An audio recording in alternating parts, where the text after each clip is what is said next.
Hey, Thatch here, and welcome to the Poké Podcast. This week, we talk about what it takes to make a good spin-off game.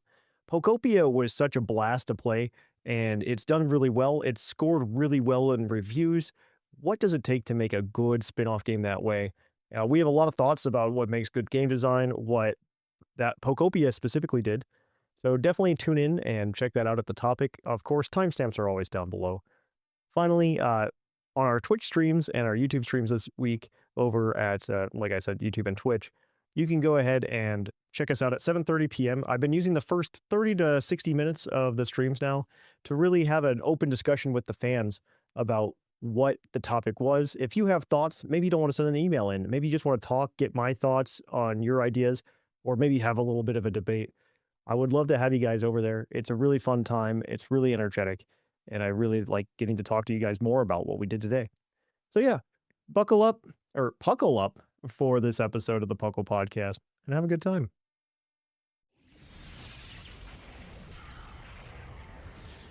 And now, coming to you live from atop the Lavender Town Radio Tower, it's the one, the only Puckle Podcast.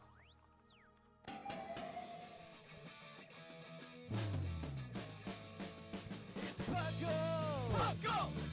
It's Puckle! Puckle! Pokemon Underground Champions League, oh yeah! Puckle! Puckle.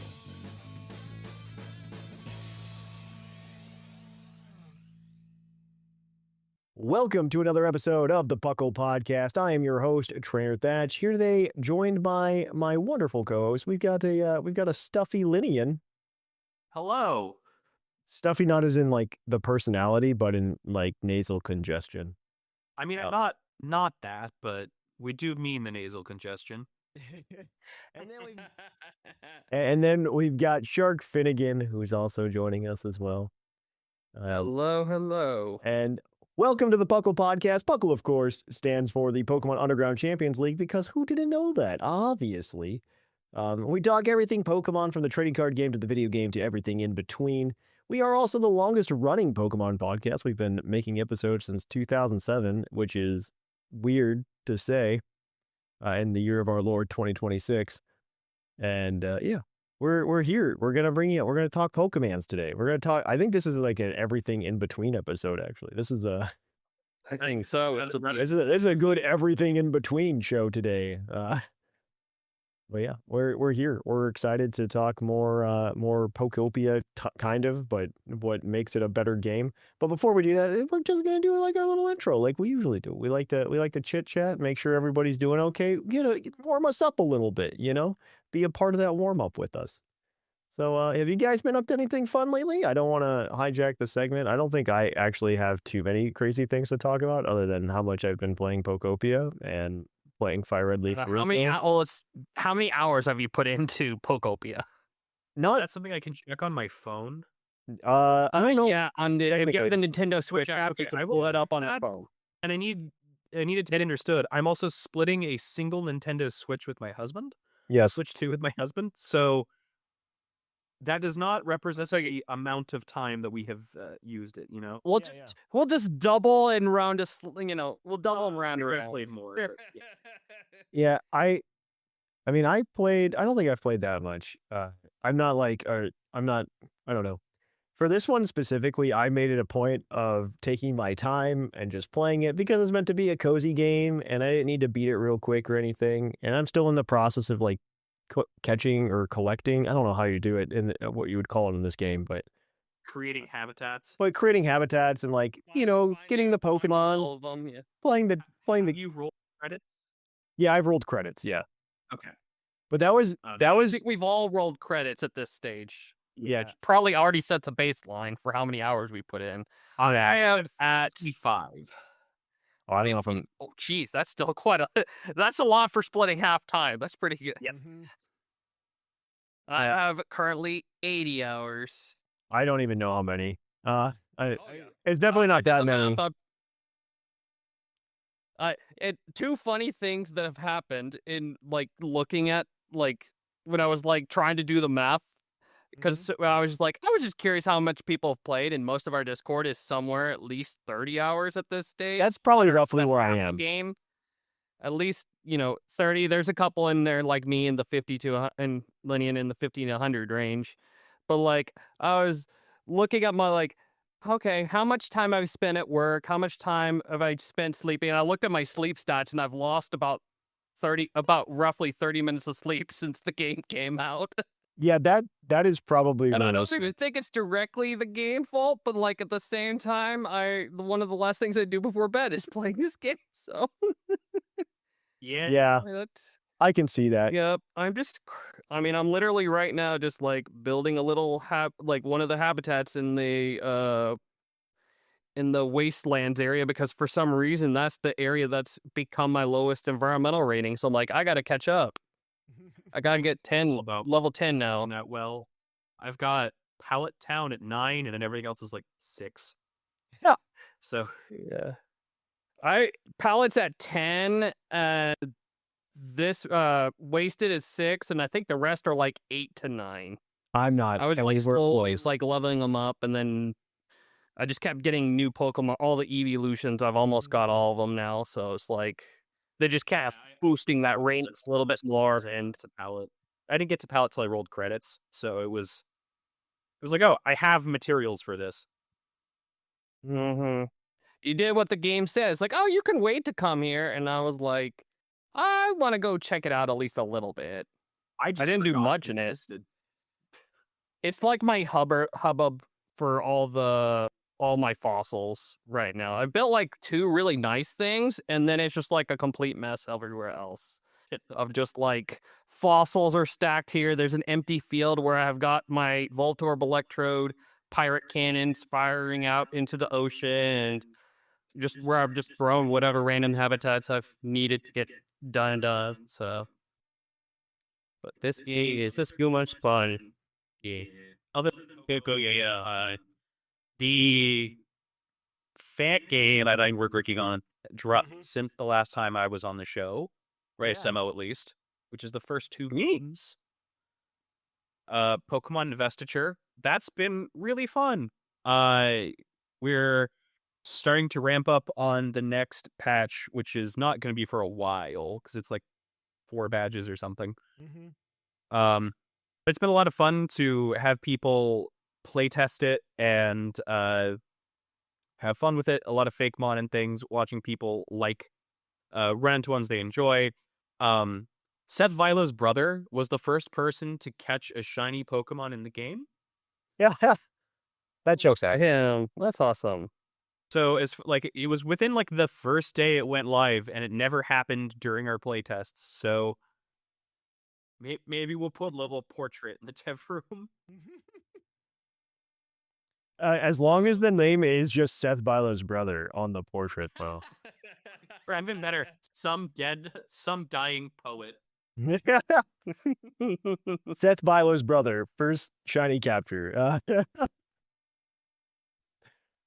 That's the way it should go. Yeah, and at this point, we're finally getting enough feedback for like what worked, what didn't, to really drill down on how we want the rest of the game to map. It's been fun to start working with the corkboard of, all right, so we've given all these decisions. How do we want to start paying them off? We have a lot of like decisions matter stuff going on.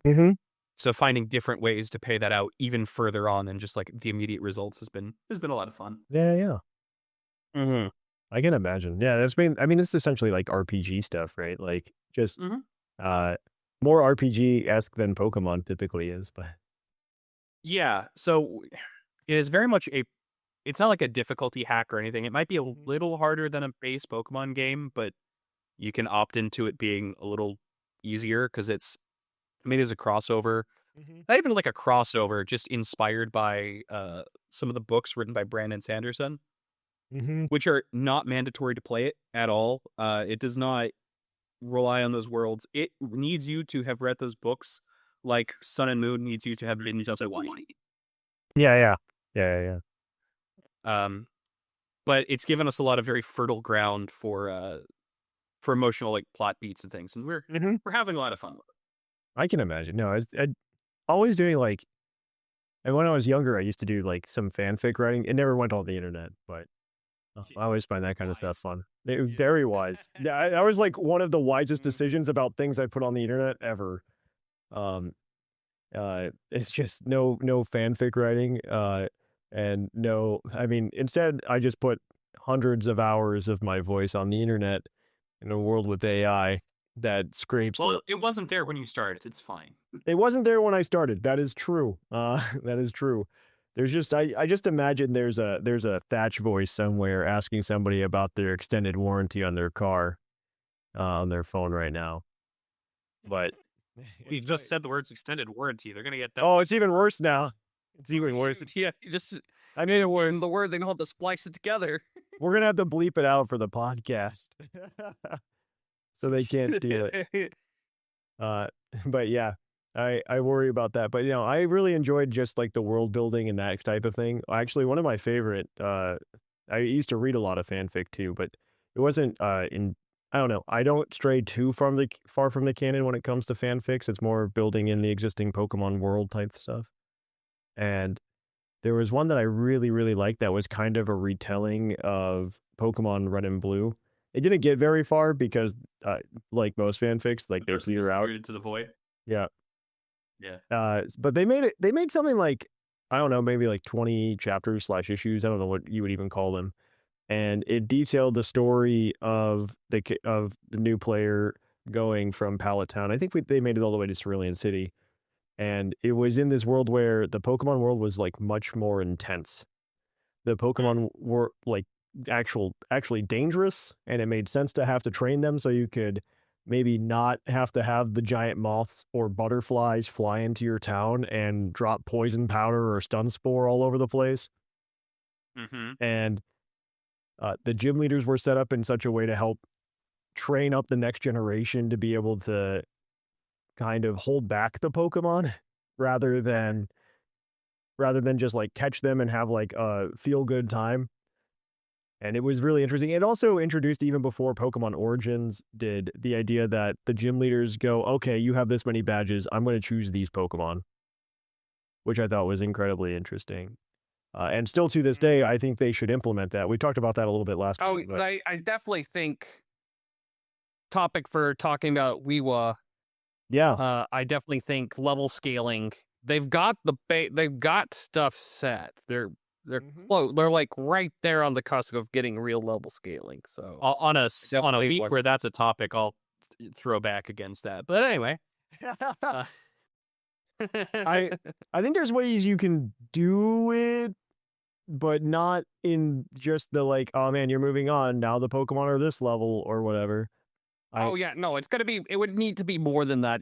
I would want it to be like, okay, now you can like. Yeah. There'll be new Pokemon that would be, added. Just like, like the first trainers are only gonna have like 2 Pokemon and scale up to 3 and 4, and you'll throw it in evolved form. And I had an idea like for this that I mentioned last week, but I don't want to get into it right now because then we're going to have a 30-minute intro where we discuss that one exact thing, because I know Lynian's feelings on this over the years. they're strong. And let me tell you, I know. having worked on the more that I work on this ROM, it's not really a ROM hack, but the more I work on this fan game, the firmer I grow in them.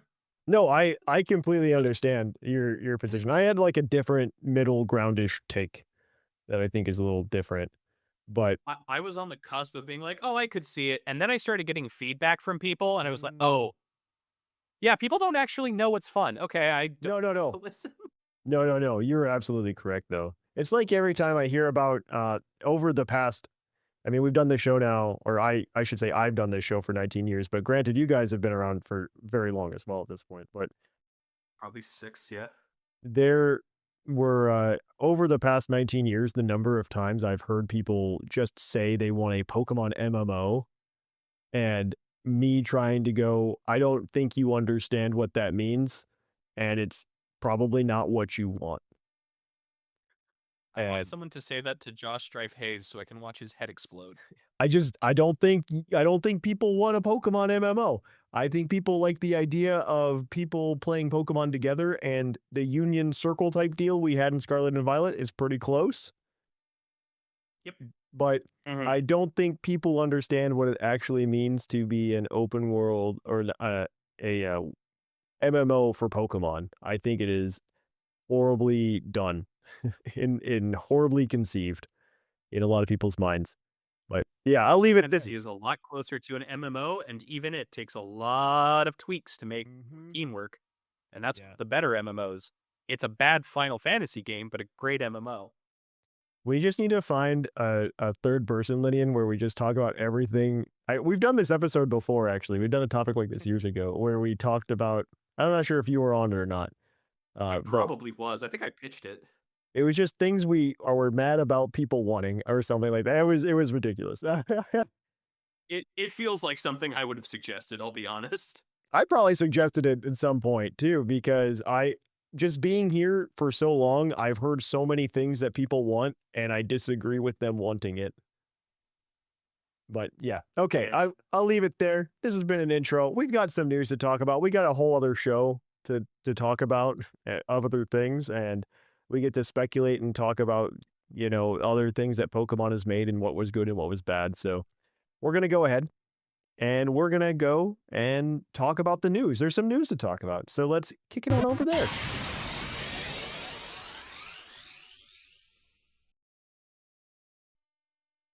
And welcome to the news.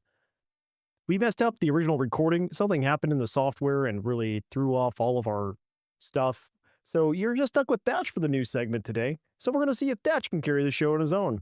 There's a little bit of news to talk about anyway, so it's not super exciting, but I do want to go ahead and talk about a couple of things that came out. First, fun news. Uh, Pokemon came out with wedding bands and engagement bands that you can actually wear. These are pretty cool if you have an engagement or a wedding coming up. There's 80 different Pokemon to choose from. A lot of Gen 1, but Latios and Latios makes it. No love disc, though. Unfortunate. And then of the 80 designs, there 4 of them are Pokeballs, but it's still pretty cool overall. And I think you get to pick out all of like the birthstones and stuff. It's neat. It's a cool time. If you're into it, this is in Japan only. They did come out with these silicone rings though. I saw on Facebook recently, which is super neat. If you want to go to Pokemon League, there's reasons to go starting June 15th. It's not really just Pokemon League, but they're doing what's called a mid-year celebration because the off-season for Pokemon, competitive Pokemon, the Play Pokemon circuit, is after NAIC is over, which is going to be early June. And June 15th, they're going to have 2 mid-year celebration events where you can win like this really cool playmat with the ZA starters on it, or even or a notebook with the Pokemon Champions logo on it, or the Pokemon Go logos notebook. So there you go. And you can do it. There's no CP allowed or gained through these events, but it's just a lot of fun to get together and play Pokemon. So maybe if you want to go to something that's a little less competitive, this might be for you. Finally, or not finally, we have more news to talk about, but to everybody's, to some people's, I guess, happiness or joy, the Pokemon XD Gale of Darkness dropped on NSO this week, so you can actually go ahead and play those games if you never have. See Shadow Lugia, see where Shadow Pokemon came from if you've only seen them in Pokemon Go. This is weird because it's a sequel. Pokemon Coliseum was the original game, and it still hasn't dropped on NSO for Switch, so that's weird. But it's fine. You can go play it. It's an okay game. It is unfortunately not compatible with the Fire Red Leaf Green game or Pokemon Home, so the Pokemon you catch in these games are actually stuck on Pokemon XD Gale of Darkness. It is what it is. But I guess you get the Shadow Lugia. Like, that's neat. They actually showed recently also that there a trailer for Pokemon Horizons, the final battle, where we get to see a lot of cool payoffs, and it's gonna be neat. So go ahead and check that out if you're into the anime. Also in the US, there's gonna be more episodes of Pokemon Journeys coming out with the dub. But on April 17th, there's going to be something new. It's probably Pokopia related, seeing as the preview shows Captain Pikachu turning into a Ditto. So probably something Pokopia-ish related. So it's going to be neat. We'll see how that goes on April 17th. If you're looking to play in more Pokemon tournaments and you want to know what is going on, well, nobody really knows because if you go play a regional in May, they're still claiming that Scarlet and Violet is going to be the way to play, even though Pokemon Champions comes out in April. And in my opinion, this is probably because there's some startup stuff to deal with in Pokemon Champions. I imagine that you have to play the game to get enough currency to be able to train things efficiently. And also, it gives the new meta some time to breathe so that it can be figured out. So I imagine they're trying to do that, as well as make sure the logistics are in place for people to play Pokemon Champions, also to check stability for local matches as well. So until the time being, you're still on Scarlet and Violet, Farans. To keep on playing. I think they're in Regulation I as well. Yeah, there it is. This tournament will be played with Pokemon Scarlet and Violet as the designated video game title using Regulation Set I, and this is for the Utrecht Pokemon Regional Championships. Moving on to Pokemon Go news, starting March 28th, Pikachu with its Gigantamax form will be available for catching. I've gotten back into Pokemon Go recently, and this is kind of exciting. It also comes with extra max particle limits. There's a lot of power spots that host Gigantamax battles. Power spots will refresh more frequently, and you get more max particles, so you can do more max battles. You can do extra special trades. There's just so many things going on. It's just very fun. And yeah, they also have like 2 times XP from doing the max battles. And if you do the event ticket, well, that's all from the event ticket. My apologies. You also get the max mushroom and some extra XP. That's cool. That's neat. And also, I would be remiss, it's not in the screen for those of you watching the video, but I would be remiss to let you know that I believe, it's in my notes. I missed a thing. Oh, I did not miss a thing. I did not miss it yet. All right, well, we're gonna kick it on over then to TCG news. If you play Pokemon TCG Pocket, Mega Shine is the next themed booster pack, and bunch of shiny Pokemon, some really cool chases to get, like the shiny Mega Gengar, the shiny Mega Charizard. These cards are already out, but shiny now. I mean, there's a cool Pineco, and then obviously a very cool shiny Ponyta, which I think is just a really cool Pokemon to see shiny anyway. One of the really good shinies. But yeah, Pokemon TCG Pocket with some secret rares. That drops March 25th. Perfect Order also comes out this week, as well as rotation happening on Pokemon TCG Live, where you get Perfect Order dropped as well. And they come out with some new decks as well for playing on the ladder. And first of those being the Mega Zygarde EX. You can grab that one without any problem. And then as well as you get the Decidueye EX deck. I'm going to be honest, I haven't been following enough to know if these are good, but it's a bunch of cards from the set, so it can't be too bad. And you get some pal pads out of it too. So yeah, that's very interesting. With that though, that's been all of the basic news for Pokemon. But for Puckle news, there's a couple things. First of all, Badge Bonanza is still happening over on our Discord server at pucldiscord.com. You can go ahead and play Fire Red Leaf Green. If you beat the Elite Four, you get the gold or silver badge. If you clear out the Team Rocket warehouse in the Sevi Islands, you get the gold. And then April is actually going to be our TCG month as well. So if you want to play the TCG, you can go get Badge Bonanza as well over on our Discord server. You actually get the badges on your Discord profile, which is really cool if you haven't made the jump. Additionally, we have a new weekly series over on the Discord server run by Dr. Shamu every Saturday at 6:30 p.m. Eastern. Currently, there is a VGC tournament that you can join. The winner gets a $5 Nintendo eShop gift card, which is a lot of fun. And we have a pretty decent turnout, so it's not too bad. So if you're interested in kind of like training up before Pokemon Champions comes out, I think you should go over and check it out if you're available this Saturday at 6:30. And then finally, Wo Chien's News Corner. News brought to you at a snail's pace. 10 years ago this week, Pokken Tournament released on the Wii U, and early information about Pokemon Go slowly came out to the public, like trainer levels and how Pokestops work. But man, Pokken, nobody remembers that game. And also on the Wii U, of all things. I believe it actually came out on my birthday. Wild. The Pokken Tournament released for the Wii U. I actually own like the controllers and stuff. Wild. Like the special Wii U controller for Pokken that nobody used, actually, because nobody played. Pokken was so universally unloved. We talk about this in the topic, so I won't harp on it much more. But yeah. So yeah, this has been our news. So I'm going to kick it on over now, guys, to our topic.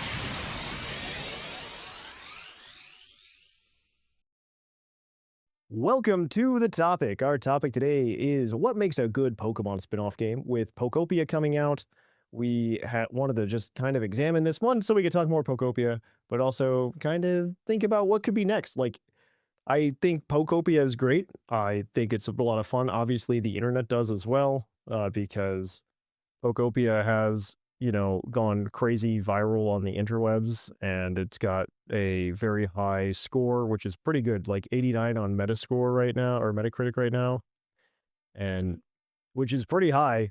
I mean, it's on par with actual Pokemon games, if not better than some of the worst ones. It's tied with the Resident Evil game that just came out, which is also fairly good from what I've been hearing as well. Crazy. So it's like it is. Having watched that one when I was playing Pokopia and my husband needed something to do, I don't know if he would agree with that. I think it's better, but that's beside the point. Yeah, that's fair. You'd say Pokopia is better, but that's beside the point. I think Pokopia is pretty At the very fun. least, two very good potential games coming out at the same time, and both of them are like at least the early contenders of Game of the Year, which is crazy to say. Yeah. Pokemon game's the Game of the Year contender. At the very least, Yeah, right? it's going to be in the discussion. And it's March. It probably won't win, but at least it's in the discussion, which is insane. I never would have thought we gotten to this day. I also wonder what it kind of means for the Pokemon franchise as a whole, I guess. I don't know. Like long term, this probably isn't a question for this episode, but I wonder if this shifts plans or was maybe accidentally part of their plans in some way. It's just very weird to me. It's different and interesting because, I mean, like we were talking about previously, there's actually like a Switch 2 like bundle with Pokopia. Because actually, one of my friends that I talked to went ahead and told me that bundle existed. And he was thinking about getting a Switch 2 literally because that bundle existed.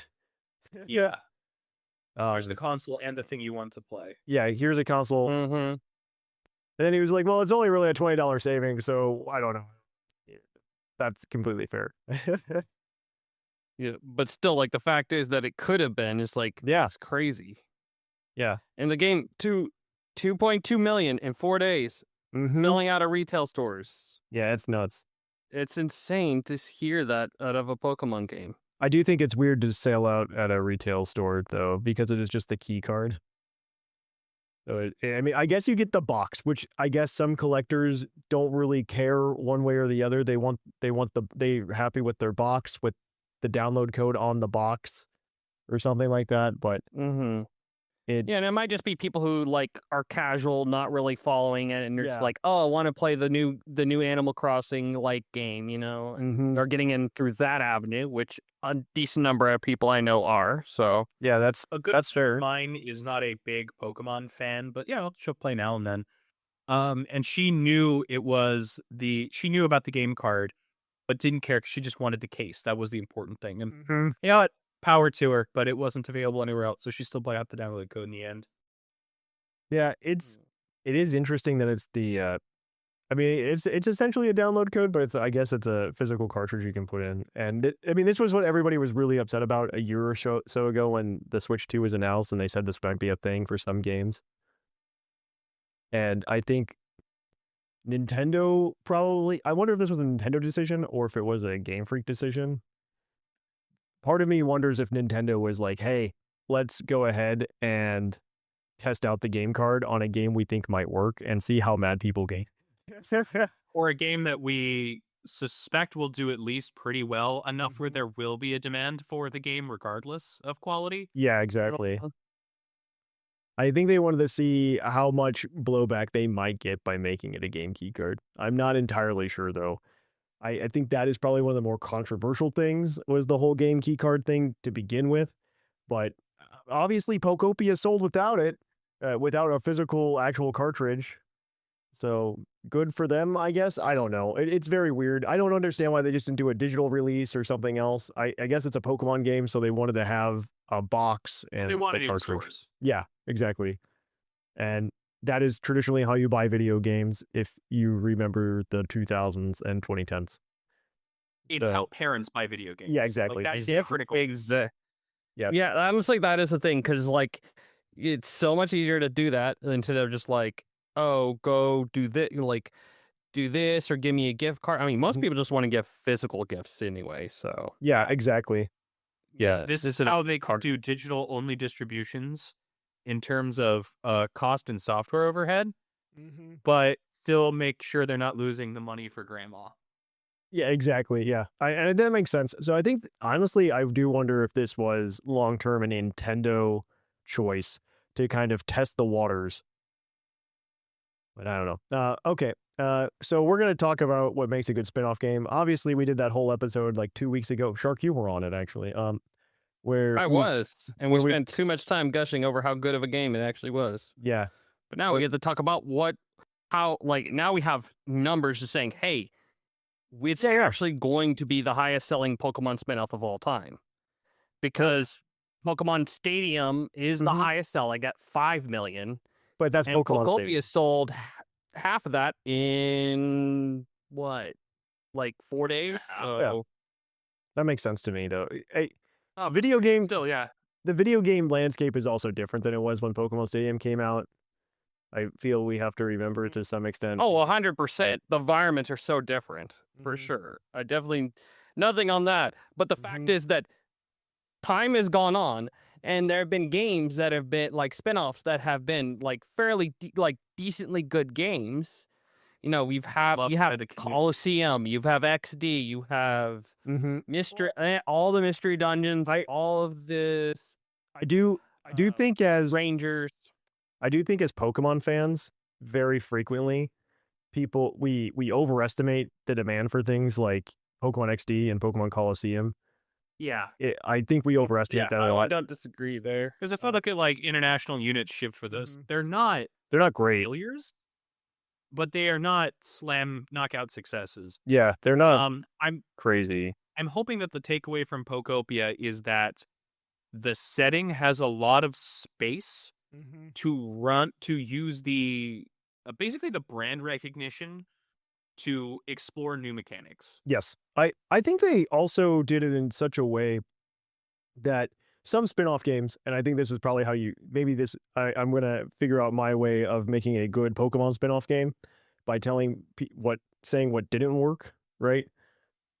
And one of the things that just never works in Pokemon spin-off games, in my opinion, or at least doesn't land with me, is when it's obviously just another game and they slap Pokemon on it. Like, it's just a Pokemon coat of paint they slapped on it. I think a very good example of this is actually Pokemon Puzzle League. Yeah. Like, that's probably the worst offender of this by far, but Pokemon Puzzle League was very clearly a completely different game. And they just kind of put Ash Ketchum and stuff on it. Honestly, if you ever see any Pokemon stuff with anime references on it, we slap Pokemon on that, guys. It's fine. Yeah. This I includes definitely, Pokemon Yellow. but I'm gonna conversely say like the Pokemon coat of paint can take a good game over the top and make it like that much better, but the coat of paint itself is not enough to carry.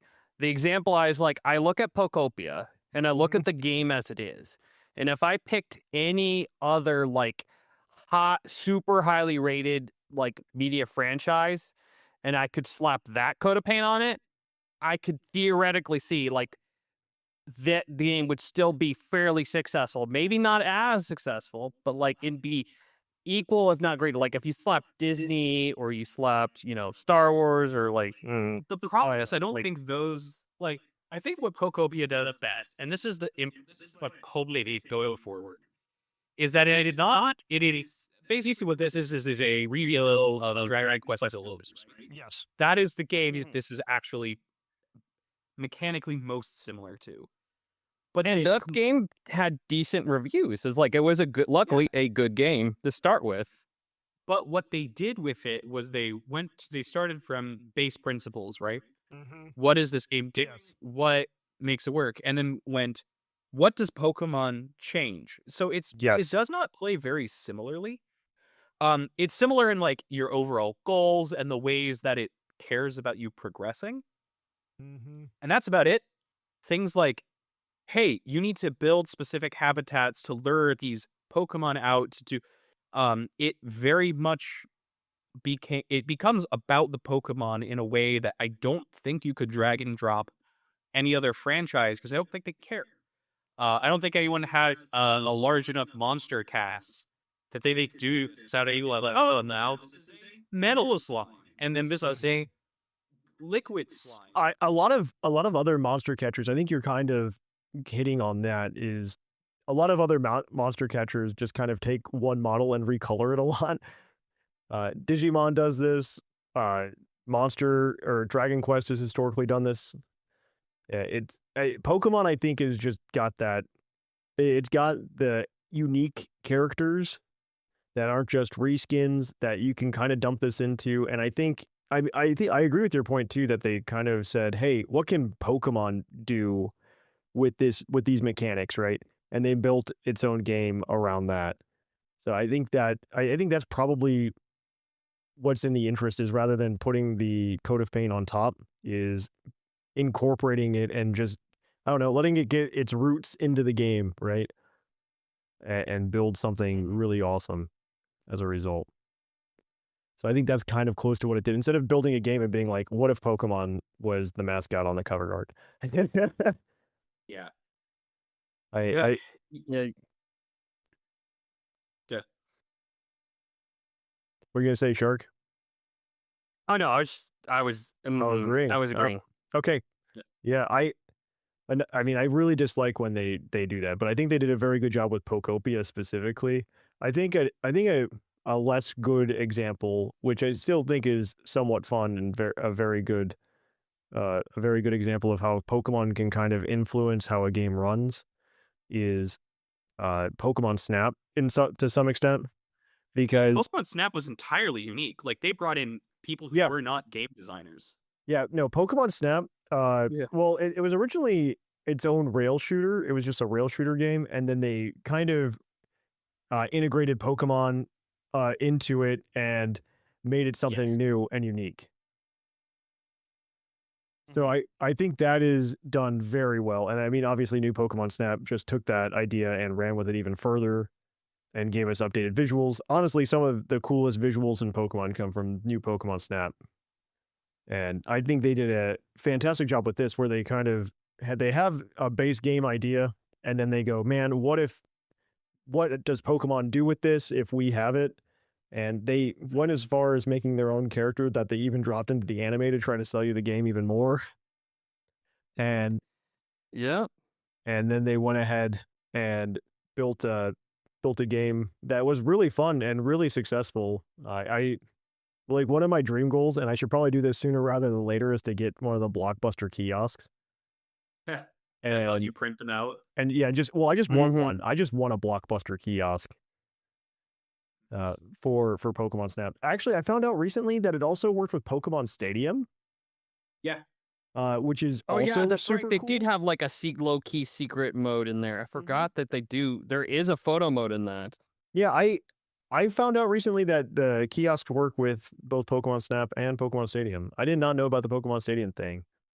That was super cool to see. But I think this is an example, though, of a spin-off game that was also good in terms of the way it was built up. I just think Pokopia has more meat to the bones than Pokemon Snap, which you can beat in like 6 hours, if not less. Yeah. Even new Snap is not exactly a marathon game. No. The original Pokemon Snap was built as a photography game without Pokemon coat of paint on it at all. Yeah. But it's actually built by non-devs. Like they got a whole bunch of people with like basically no digital art experience, and they're like, "Hey, make a game. I want to see what you'd come up with." Yeah. And they're like, "All right, what about a photography game?" And then they built it out and they said, "All right, and we'll sell it with Pokemon." That idea put Pokemon onto it and then had them rework it so it'd be Exactly, yeah. functional again. I mean, that's almost the story what we were just talking about. Like, they built Dragon Quest Builders, right? And then Yeah. they said, okay, what if we tear that down and rebuild it with Pokemon ingrained? And so, like I said, like the roots, the tentacles of Pokemon are in the game. And so you kind of feel it. And I think that's always a little necessary. I think Pokopia also does very well from being a game that's kind of based in the Pokemon world itself as well. I really just like, I don't know. I'm happy it's Kanto because I'm very bummed out and I guess somewhat frustrated. I don't know. It's a weird feeling that I have about the Pokemon Ranger series. The Pokemon Ranger series, for all of those who know and who have played it, I'm sorry for your wrists. But in Pokemon Ranger, and your touchscreen on your DS, yeah. And this was a DS series that was about spinning tops on the touchscreen, and it was fine. It was okay gameplay. The way they really sold it to me as I think at the time I was like 13. Oh no, I was 12. No, wait. No, I was definitely older than that. Wait, how old was I in 2007? I think I was 16. Starting a podcast? We probably had a podcast in mind at some point during when these games came out, and it's very, very interesting to play these games. Apparently, they're on the Wii U Virtual Console. I didn't even know that. But they all take place in different regions. One, that's annoying that all three of them are in different regions. And two, the regions aren't anything that you ever see in the mainline Pokemon games. I think Pokopia is unique in that they're just like, this is Kanto. Have fun. And even if it doesn't... in the future when everyone's gone to space, like Wally. Yeah. I think that's very interesting to me. It's just, we're going ahead and playing in the actual Kanto region. I don't know. It feels more grounded in the Pokemon world, I guess is probably what I'm trying to say. Yeah. I think Pokopia is more grounded in the Pokemon world than previous spin-off games because it actually takes place in Kanto. It does raise some questions like, are all Ditto this intelligent in the games? That's true. I want to think about it, so I won't, but it is there. I think you could even ask the same thing just about Pokemon in general, right? Yeah, no, I know. From this game. Like Tangrowth, being as smart as I wouldn't say he was with working with finding a lot of this stuff and knowing how utility poles work. Yeah. I mean, most Pokemon I know don't know utility poles. If I find a Pikachu, does it know how to rig up multiple generators to charge itself? Yeah, exactly. Or beach? Is this knowledge that most Pikachu possess? Right. I think most of the Pokemon are strangely intelligent, but I think that's the way that the Pokemon franchise has kind of grown to talk about Pokemon over the years as well. I'm sure this is in the style guide to some extent, whatever the current style guide is, but I'm sure that's part of it. I think it was just that this needed to be a game where that was true, so it is.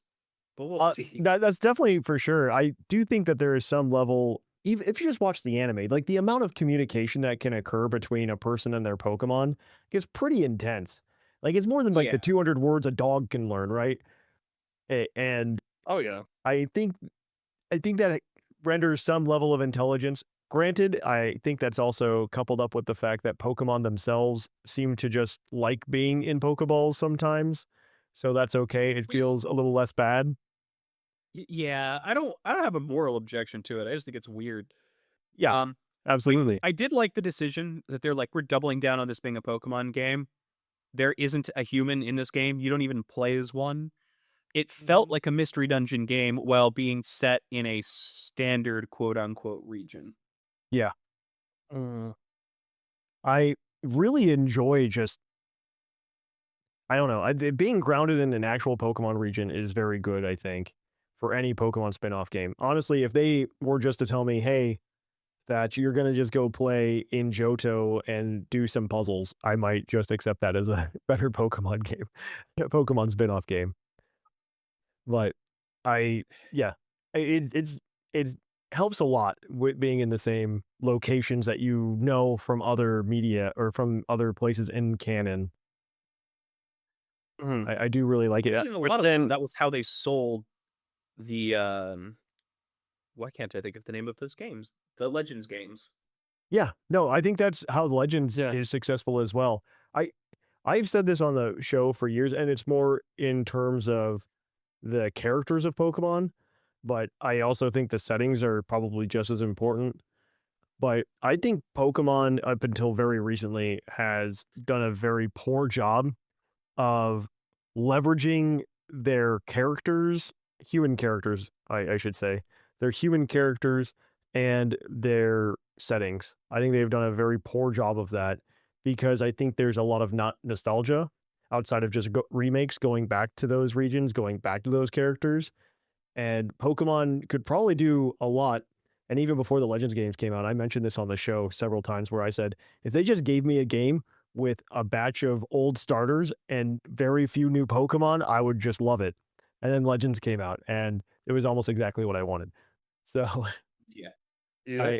I think any connections they can make to existing things, because the world's already pretty big, I don't need them to keep making new world, right? Outside of the mainline Pokemon games. I don't need new world building or new locations. But if they could take it and let me go re-explore those places, like, it would be so cool if we just randomly re-explored Kitakami or something, right? Like, what a weird place. Yeah. It's And then I'm gonna say also conversely, just like thinking of just like, or at least, or more so thinking about what they could be doing with other things. Like when you have games like Conquest and XD and whatnot, would it be better if they made like the next iteration of like those style of games in one of the established regions instead of making them those unique ones? Having unique mechanics within that same region, or do they need to be in unique regions? so the be argument successful. for unique regions is basically that a map is a part of a game design, right? Yep. Like you can't, if you said something in Kanto, the only reason Pokopia can work the way that it does with you starting in Fuchsia, basically, is because they're throwing out standard progression and the gates completely change the order. If you were to completely rework, like you're starting with with everything already on the board, and you have to justify why you're moving through it differently because you want to build the best game possible. If you're completely building your map from the ground up, you don't have these same challenges. A game like Conquest, though, that could basically be reduced to a bunch of nodes on a graph. You could absolutely be breaking that up without too much difficulty. Absolutely. Absolutely. But there are games that are. It would be difficult, for example, to do, say, Pokemon Snap, new Pokemon Snap, an established place, because what new breathtaking sights are you going to show them? They get to see the thing they've seen before, but it takes a lot of arrows out of your quiver of what is the cool new thing. Absolutely.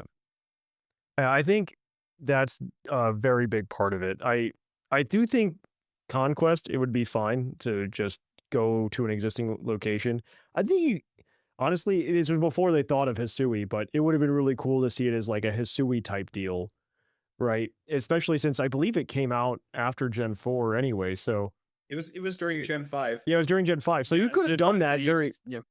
It's- The region's shaped like Arceus anyway.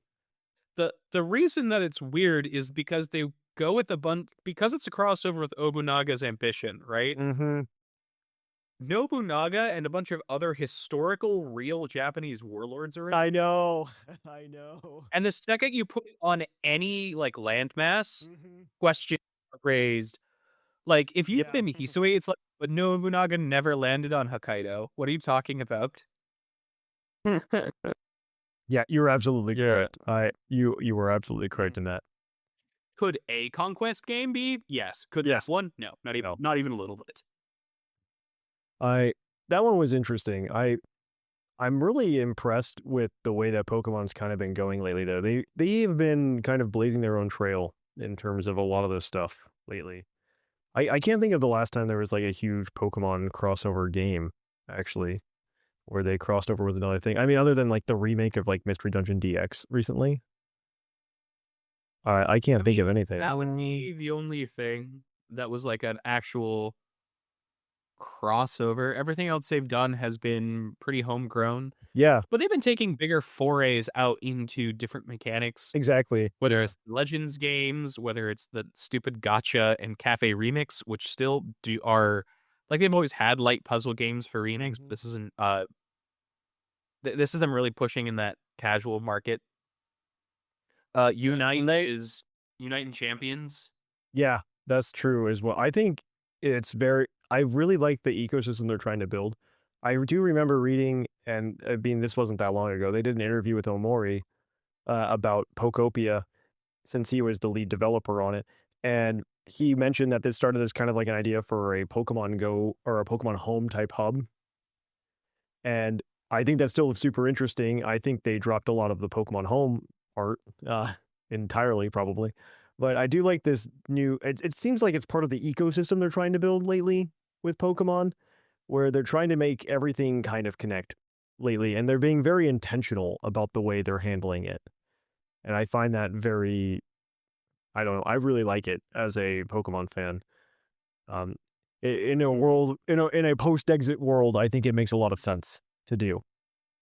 I think the answer for how do you make a good Pokemon spin-off game is you start with the fact that you have a franchise with 30 years of maps and characters and Exactly. Yeah. 1,025 different monsters that all have at least one guy who is their shooter. Mm-hmm. And if you start from there, you have 30 years of brand recognition. As long as you build something good, the Pokemon paint will get people in the door. If you want to make that good and good enough to really sell, Yeah. you have to leverage the Pokemon. It sounds obvious, but the way that you make a Pokemon game good is make the Pokemon important, meaningful, and unique. Pokopia does this well with the different habitats, personality types, and especially it's minor because there are only like 10, but there are moments like, I need to cut this log. Let me run over to Scyther. I need to get bricks. Let me run over to my fire types and have them keep working the forges.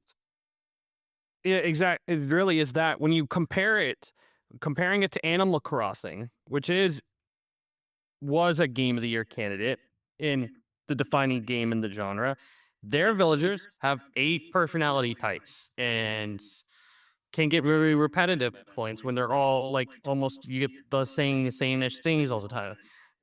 I have yet to really feel that way in this game. They feel like there's a few more different types, but as well, they're just like, yeah, as you said, you could use them, be on, oh, hey, baby, here's a gift today. Okay, No, there's a utility to no, each you're actually Pokemon. using them for their abilities. Yeah, there's an actual utility to each Pokemon, and they have different wants and needs because even beyond that, each Pokemon, when you're trying to build the ideal habitat, has a different list of priorities than other Pokemon. And I find that really cool, really refreshing. And the Pokemon matter, right? It's not just like, oh, this villager is a Pokemon from Animal Crossing. Like it being like, oh man, this is Animal Crossing, but instead the villagers are Pokemon. They do things, they help out. They all kind of share that mission as well that the game is built around, which is, hey, let's build a town like the humans would, so that maybe the humans will come back.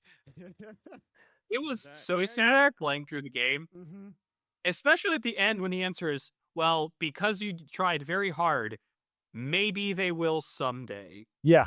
Well, I'm wondering if there's going to be some kind of DLC to this, and it might not be the humans come back. I imagine if anything happens, it'll just be a couple more locations for a DLC. I could see that because just based on the map of what we have, right? We have Celadon City, we have Saffron City, we have Fuchsia City, we have Pewter City, and we have Vermilion City. I mean, we're missing Cerulean, we're missing we have Palatine. The Viridian City / Forest, right? The Blush and Lego. iconic things are Lavender Town is missing. Yes, that's another one. The Indigo Plateau is missing. Mm-hmm. Mm-hmm. I think, like, Cerulean, yeah, there's stuff there. You have the unknown cave, which I think I think you could do something really cool with that. Yeah. You could do something with the Cerulean cave, like unknown dungeon. Yeah. But Yeah, like, I guess those are the 3. That would be, like, the 3rd place. Uh, I don't think you're Only getting Sevi 5 or Islands 4. is an asterisk. If you're going with, with Fire Red Reef Green coming out, you can't forget Sevi Islands are a thing. So oh, you can absolutely forget that Seven Islands are a thing. I think this. I have already. What are we talking about? The Sevi Islands are fine. They're fine. But no, I do think there's a very high potential for Pokemon. I do think there's a very high potential for Pokopia DLC to occur just because we're missing those locations. So we'll see. I don't know. I would love to. I would love to know what everybody. Justify it now. Yeah, I would love to know what everybody else is 100%. thinking on that. I can't imagine it's too hard to do it either with the number of developer islands they're just kind of releasing, where or not developer islands, but extra islands you can go to and visit.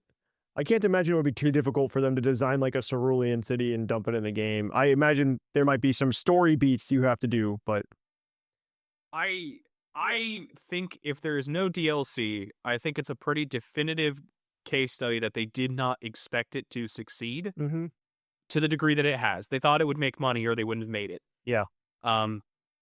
If there's DLC, they probably expected some level of success. If there's no DLC, they will have greenlit a sequel off these numbers. Oh, absolutely. Absolutely. And I'm fascinated to see what that sequel is going to look like in like 5 to 6 years. Yeah. oh yeah. Yeah, I'm super excited. This game is probably one of the better things Pokemon has done in the past, I don't know, 20 or not 20, but in the past, like I would say definitely in the Switch era, this is like one of the biggest things.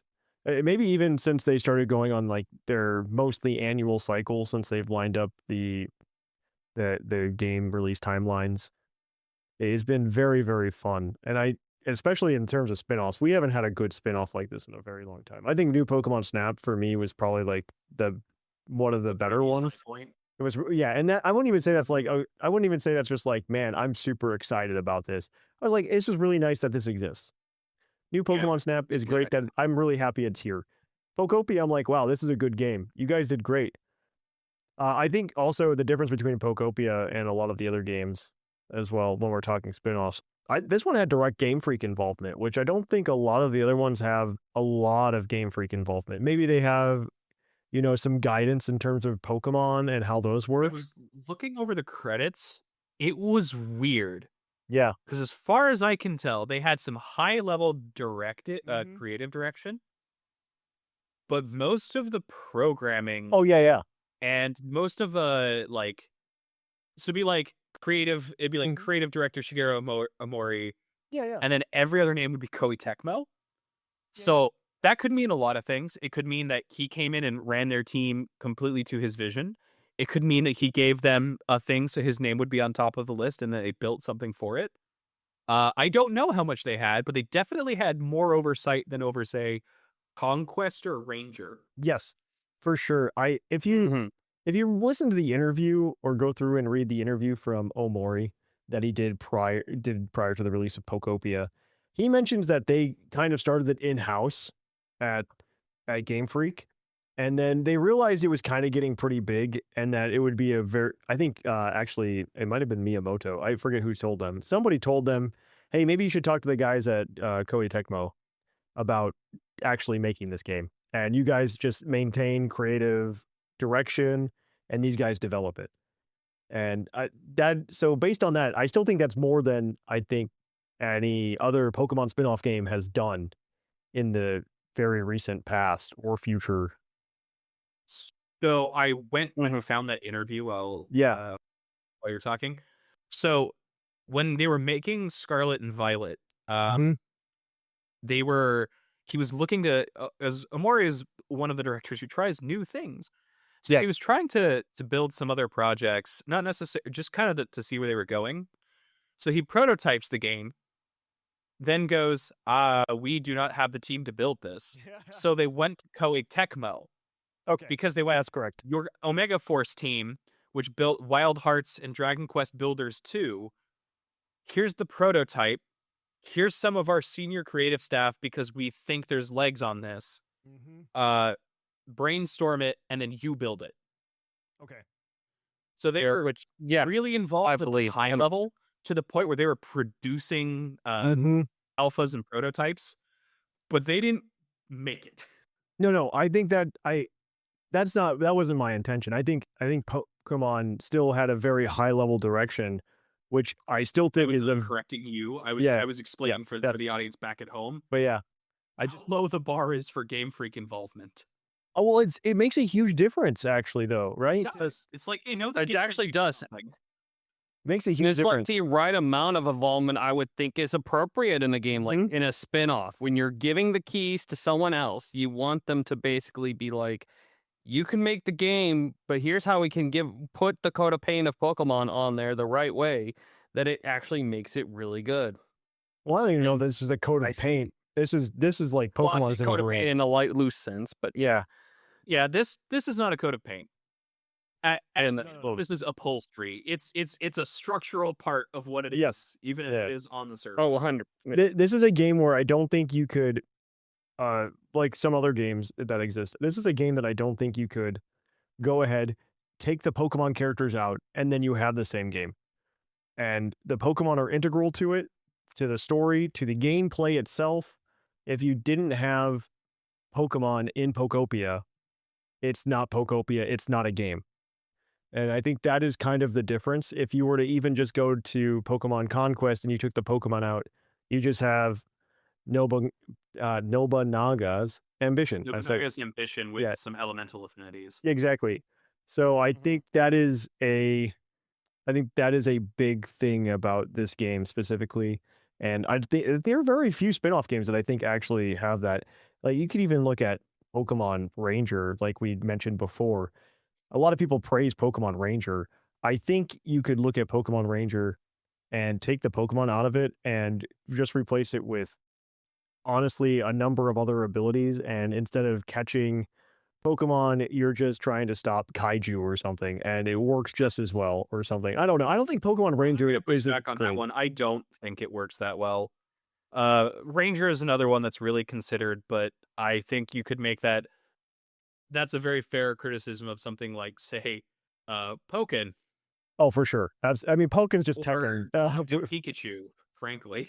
Detective Pikachu, is that? I don't even know if it's a game. It's just a better game called Ghost Trick. Detective Pikachu is Pokemon's take on a Professor Layton game, which is a worse Professor Layton's game. Like that's, I don't know how else to describe it. Pokemon Ranger is probably better than those for sure. I think maybe Pokemon Ranger is the line. I don't know with Pokemon involvement, but I think like there you could probably get away with not Pokemon, but I don't think it's definitely not as good as Pokopia, obviously, or Pokemon Snap, or a couple other spinoffs. I mean, I wouldn't even I don't really want to call like Pokemon XD or Pokemon Coliseum a spinoff. It's a weird place. Because those are just Pokemon games, but different. I don't know. So it's very weird. Yeah. But yeah, I don't know that I have much else to say other than I think these games are really good, and I hope they do more stuff like this. I don't know what I would want other than this, but to be fair, I didn't know I wanted Pokopia until Pokopia came out. And I find most I would say now is probably somewhere in the the next thing would probably be like more of the action-y-esque style of game, where something that's just like, I don't know, just something that's just not like a traditional Pokemon game, like more actiony than ZA is, but also like I don't know what it would be, but something like that is kind of where I think Legends sits in that spot to some extent, and I think kind of does make a more actiony game. I don't know why you would, because those don't typically cater to the audience Pokemon courts. Mm-hmm. But I think it's possible.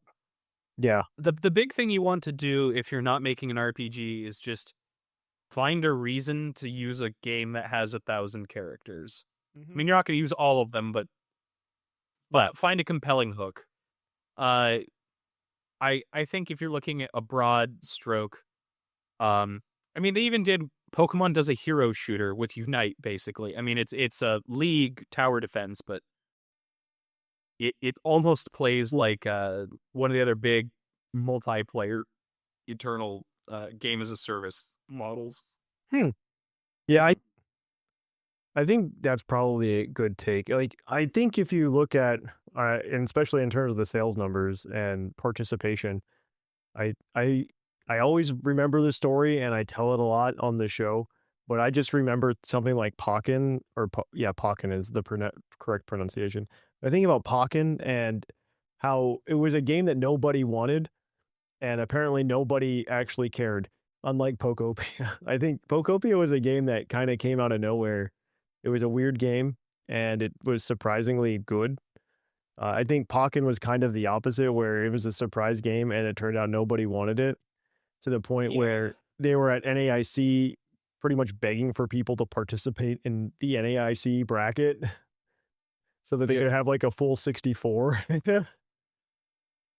So I find that juxtaposition. Yeah, it was so there close. So, like, interesting. it had the idea, like, yeah, fighting games are. I mean, it was trying to go like more fightery game than Smash. Yeah. And like, but still kind of be in that space, but it didn't quite land there just because the way that the mechanics played out in reality. I think it's really simple, and that's that no one plays fighting games. It's a very small community, that's for sure, unless it's like Smash Brothers or something, right? Like, Smash Brothers doesn't sell because it's a fighting game. It sells because it's a party game. yes, I agree with you 100%. I know this is sad for people who play a lot of fighting games because it's a dedicated community. And I don't mean to say that it is not important or valuable gameplay. Yes. It's just that you're not going to sell 5 million copies of a Pokemon fighting game because there aren't 5 million people who want to play a Pokemon fighting game. Yep, you're absolutely correct. Yeah, I would agree with that assessment. Consistently looking at what are the biggest games by numbers that we feel like we can get in on, and it was cozy games with light farm sim stuff and lane-based games in the vein of not League of Legends, but the League of Legends Chinese knockoff that makes more money every month than everything else. The name of which escapes me, but it is the highest earning. No, MOBA. Yeah, I know which one you're talking. I know. It's the highest earning video game. Yeah, in the world. I think Pokemon. I do think a lot of it also comes down to everything we've mentioned. I think also falls under kind of that umbrella of you can be casual at it, or you can go a little bit deeper at it. And I think with a fighting game, there's not really that casual level that exists. And I think that's not. Yeah, I mean, you get it for maybe an hour or two at most. I mean, you still a lot of people still have nostalgia for like playing Mortal Kombat or like Tekken and stuff as kids, but like or like at your friend's house or whatnot. But it's not like you're gonna play that game long enough to really sustain anything more than just a blockbuster rental. Exactly. I absolutely, and I mean at the time, I'm not going to drop $70 on a new Pokken kind of thing. So exactly, yeah, no, that's not good. Please don't do that, Game Freak. If you take anything from this podcast that your one person listens to make sure we didn't say anything bad, please let them know that we don't want another Pokken. Unite was a very good choice, I think, because again, it's just a very casual-ish setting. You can go play Unite casually. It is a 10-minute game. You can play it and you can have a good time without going super deep. I think the best example is on our Discord server, there's a group of people who are very dedicated to Pokemon Unite, and they love to play together. And they will go and play the game. One, I can play with them. I'm a casual and I don't drag them down too bad. But it's like the way they described it to me, and I kind of agree with this, is it's a pretty linear curve in terms of skill. up until you get to that last level, and then it's an exponential. It's like an exponential bump to get to that highest level, which is fine. I think that's perfectly reasonable for a game that I think is generally fun to play, and 10 minutes is a very good time to do a session. I think it's kind of the Yeah. same reason they push VGC over, your standard 6v6 and stuff like that, is because it's very quick. You can pop in, pop out, have that match, and you're in and out. It's even as far back as if you just go to Splatoon and why those matches are 3 minutes. I think a lot of that has to do with that. So I don't know. Maybe it comes down to just making sure that there's a way to play casually, but you can always go deeper and have a good time with it. I think that's kind of the story of Pokemon, actually. Like the Pokemon video game in general. Yeah, honestly, you could play completely casual, or you could play challenge runs or competitive or anything. Yeah, no, that is. I just think of like my Pokemon journey starting as just casual play Pokemon. I love Pokemon. It's really fun. And then going down that rabbit hole of competitive Pokemon with EVs, IVs, understanding all of that kind of stuff. And I think that Pokemon is kind of like that. If that's kind of how the spin-offs have to work as well, right? It can't be, there's only the EVs and IVs. You need to have that casual component to have something that people want to play. Yeah. I think this is probably a good enough place to stop. I have no more to add. Yeah. I think so. Yeah, I think we hit it. Yeah. So, what are your opinions? What does it take to make a good Pokemon spin-off game? Let us know in the mailbag at puclpodcast@gmail.com. Until then, we're going to kick it on over to our Poke Quiz, where we're going to quiz your co-host on their insane Pokemon knowledge.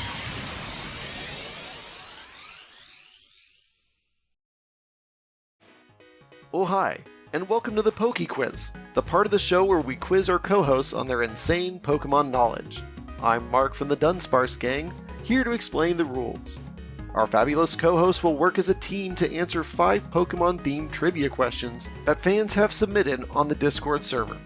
Each question is worth 1 point, with Pokedex and multiple answer questions worth more, for a total of 7 points.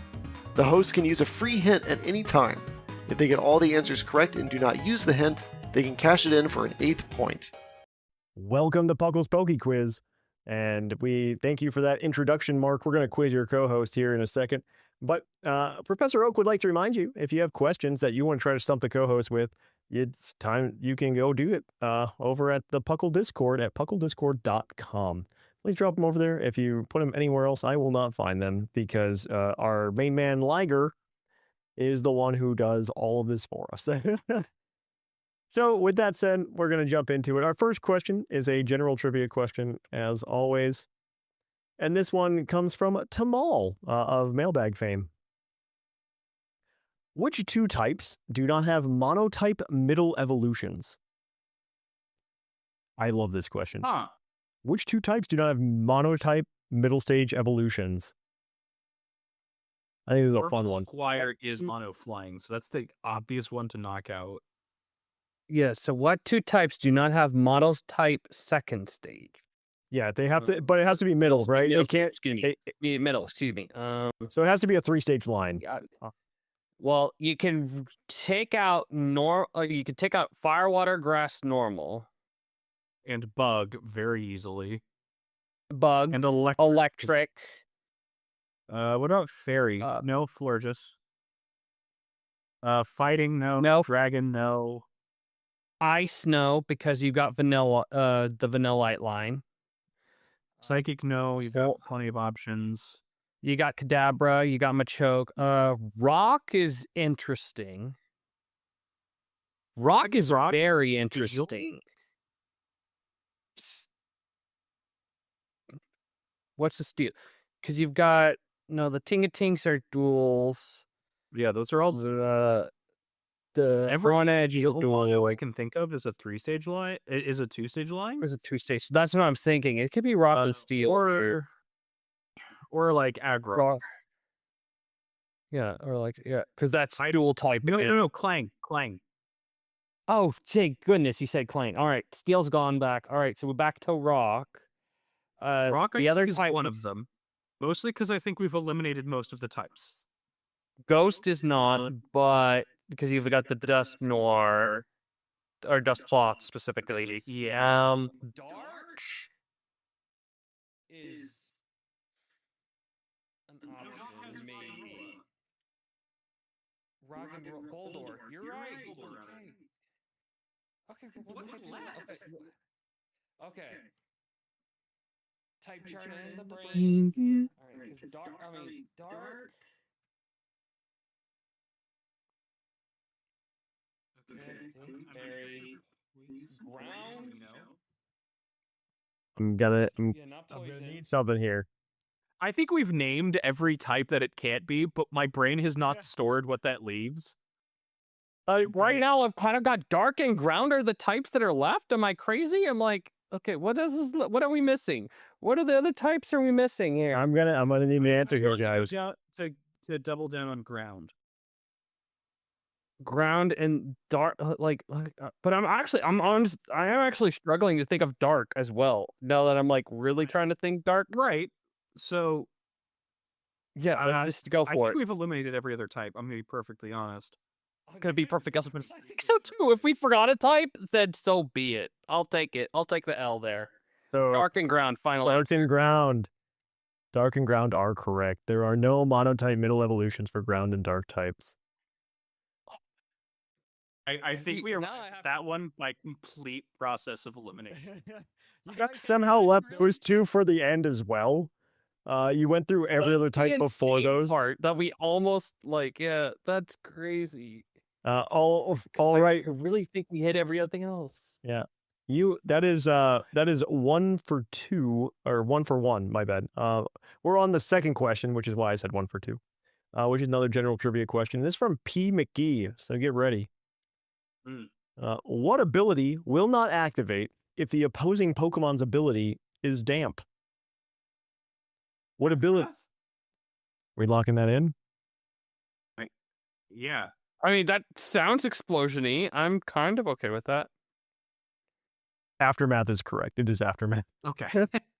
Yeah, I like. That is correct. That's the only thing I could think that kind of Yeah. worked. So I mean, it's kind of like an explosion. Yeah. I didn't know that. Well, now I learned. Thank you. You learned something today. All right, so you guys are 2 for 2. Your next questions are your Pokedex entry, as always. These come from Smeargle19 this week. Your first one is from Your next one is from, or your first entry is from Pokemon Ruby. This Pokemon eats small insects and moss off of rocks. If the ocean current turns fast, this Pokemon anchors itself by wrapping its tail around rocks or coral to prevent from being washed away. Who's that Pokemon? it's not Corvus. Sit around. Huh. I'm having a hard time. It's in gens 1 through 3. So 1 to It's a 3. water type, presumably. And it's got a long tail. A tail. That's the part that makes it. There's it down more. I don't feel like it's not a Golden Sea King. Neo. Portalito thing. Who do we think? Turtle. Which weather types? I'm just trying to think of what. Like it can't be Slowpoke, right? I don't think so. That's got to be like about it being slow and intelligent. Yeah, or That's what Slowpoke's about. what a Yeah, no, 100%. because That's she's thinking she is to do it down, and also dragon dragonfish.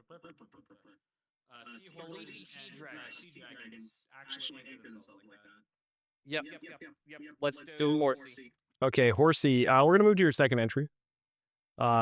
This one's from Pokemon Violet. Okay.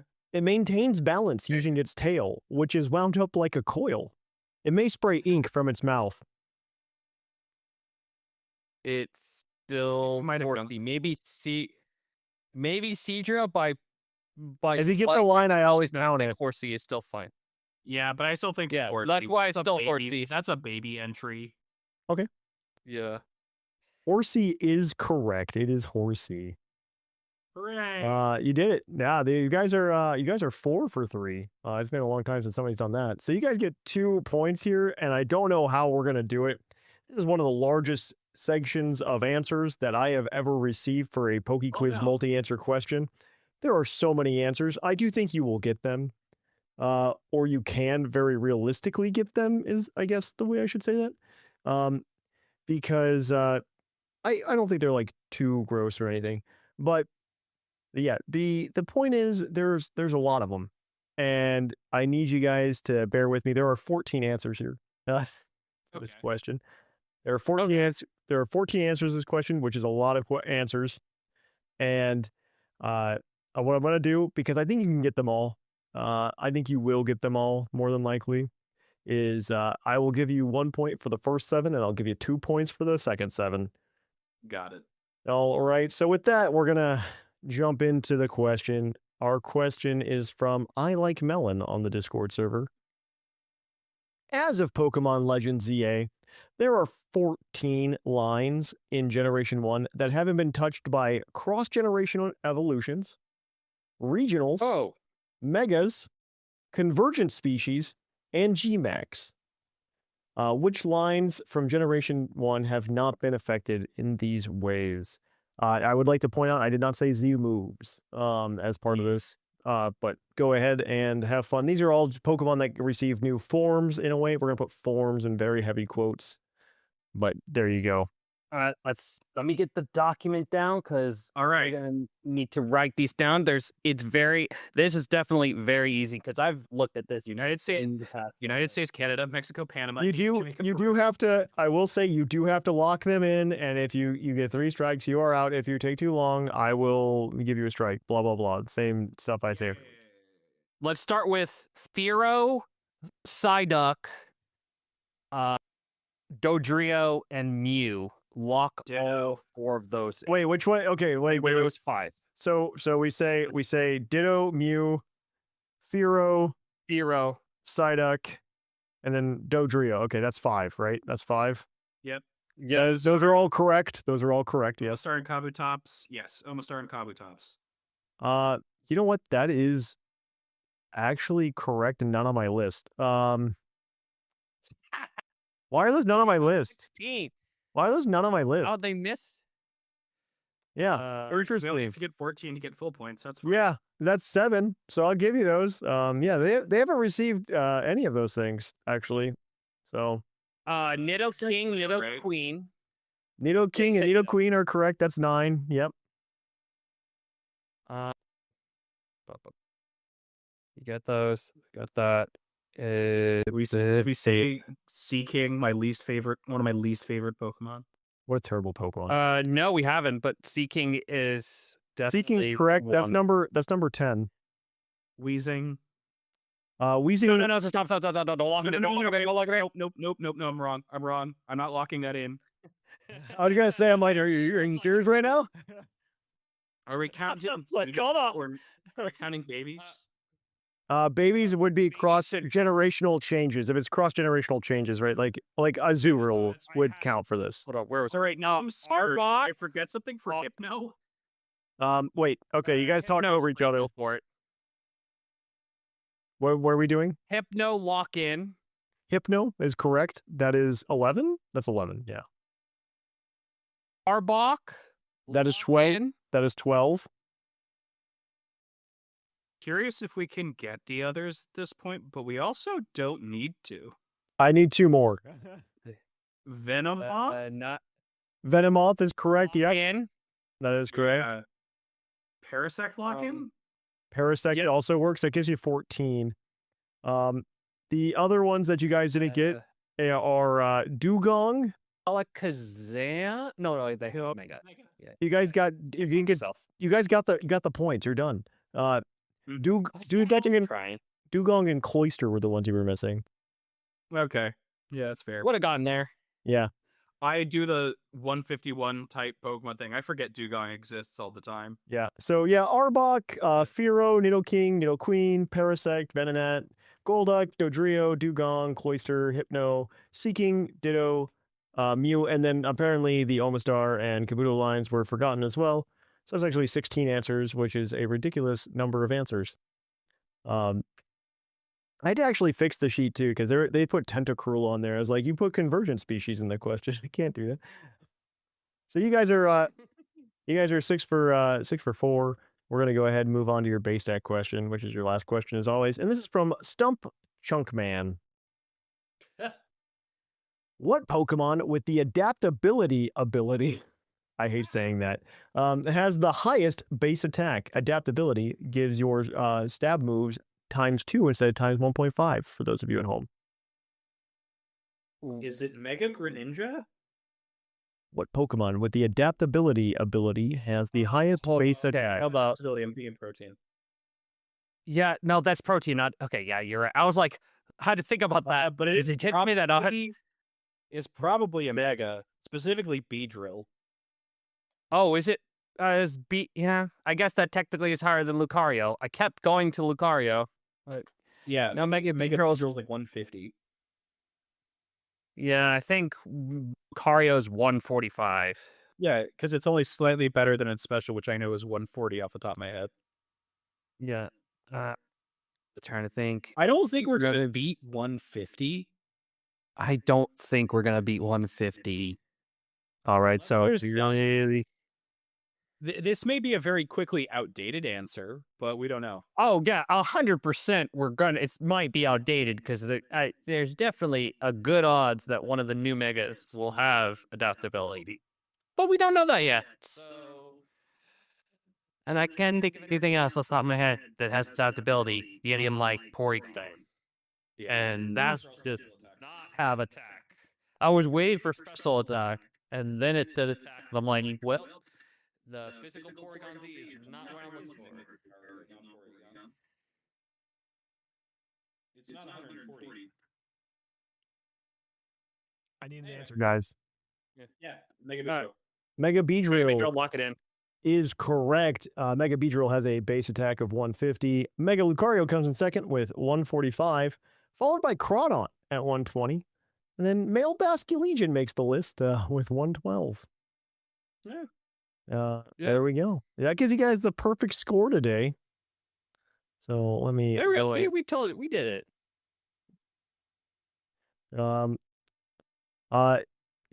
Let me go ahead and pull up that score sheet. I just gotta find it. I lost it. I had it up. Thatch had it up, and then he moved it around and lost the score sheet. There it is. I found it. I gotta edit it real quick. To add in your 8 points. I did recently learn that the leaderboard we're using to keep track on the Discord server only allows for 10 participants, and 11 people have been on the show. So, Mo Man on the Twitter did got kicked off. I would like to open the sheet. There we go. Okay, we're gonna give Lynian 1, 5, 6, 7, 8 points, and we're gonna go ahead and give Sharkfinnigan also 8 points. 1, 6, 7, 8. There we go. That does, in fact, change up our leaderboard pretty significantly, actually. So let me go back to the trivia score. And we're going to turn that back on and turn that back on. And we're going to show everybody. Currently, we got Lynian in first place with 32 points. In second place, we actually have Sharkfinnigan now with 26 points. In third place, we have Lord Jushiro with 25 points. In fourth, we've got Seth Bilo with 23. In fifth, Cloud9 with 21. In sixth, Whimsicott with 19. In seventh, our Sigma with 15. We've got Sublime Manic in 8th with 7. And then we've got Bocephus and Mark tied for 9th with 5. And then Shamu in 11th with 4. Everybody else has yet. Well, there's nobody left. Everybody's on the board. It's still anybody's game. Top 4 get to go to top 4 in November, I should say, get to go to the finals. So with that, we're going to go ahead or to the Tournament of Champions and play for their $25 Spaghetti Warehouse gift card. But with that, we're going to go ahead and kick it on over to our Poké Opinion. That's one. Yeah, Poké Opinion.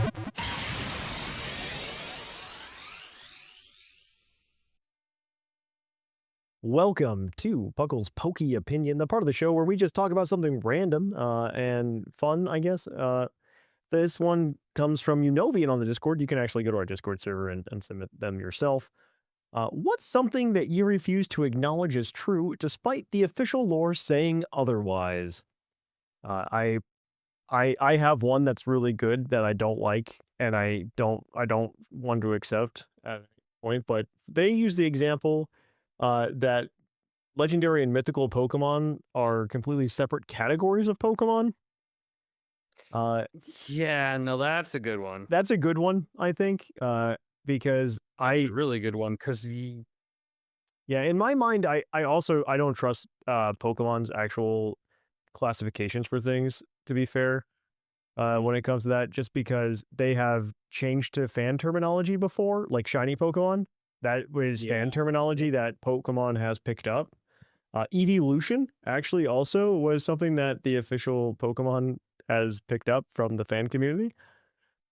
So it's done things like that before, because they used to not be called shiny Pokemon. They were called like different colored Pokemon or something like that. Alternate colored. Yeah, it was something weird. And then evolutions are just like Eevee's evolutions, but they picked up evolution as well.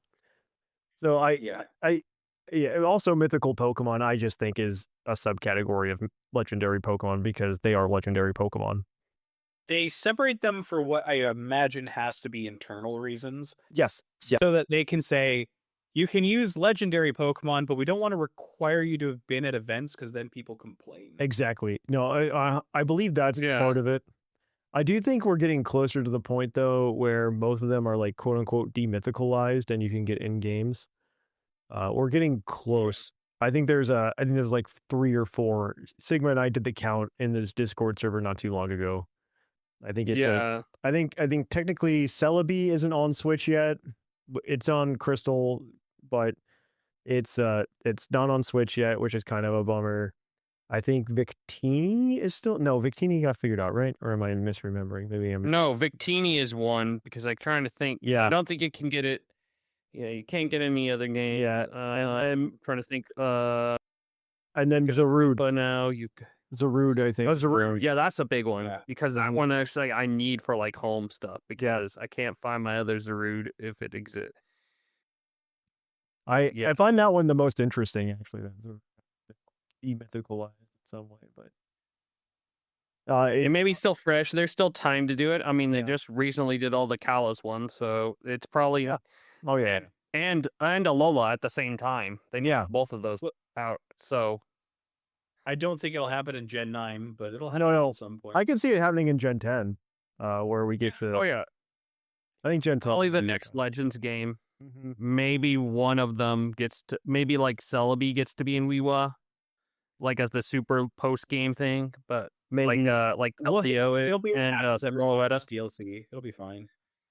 The thing at Joey, I mean, not that I don't care how often they say it's canon. I just I just refuse to accept it.